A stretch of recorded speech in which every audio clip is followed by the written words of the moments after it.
Wikino Chivhayo aiwa otodzivaya nenharo saka moziva kuti pana Wikino Chivhayo ndo vakomana aiwa vekuluta mastate resources nana Mike Chimombe.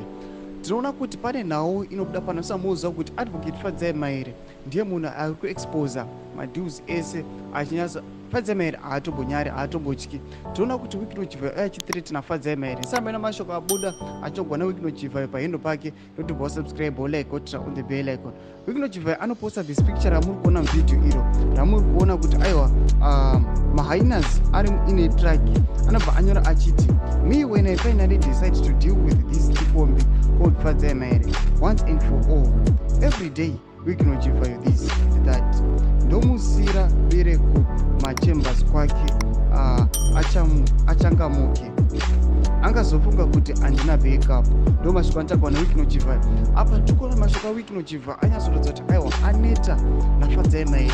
Ndoda kuti Fadzai Maire anenge achiexposa achiti my son achiburitsa madeals avo matenda mari dzakadutiwa in the likes. Tinoona kuti Wikino Chivhayo anotozvionawo munhu wari pasocial media anenge achitogwadziwa achinoona kuti aiwa uyu munhu andinyanyira aunyanya kuti exposa. Ndo zvaari kuya panapa anyatsoburitsa zvinzi aiwa da kuya ndichimugandira mapere da kuti ndimupedze da kuti amudye mapere. Atikuona kuti Wikino Chivhayo atori nenharo ari kubatikana ari kugwadziwa chikwadi chinyatso kuenda pamoyo. Noda kuti anenge achiudzwa chikwadi nana Fadzai Maire. Tudze mafungiro enyu muri kudii pamusoro penhau iyi. Pinda comment section medu musangano subscribe like onjina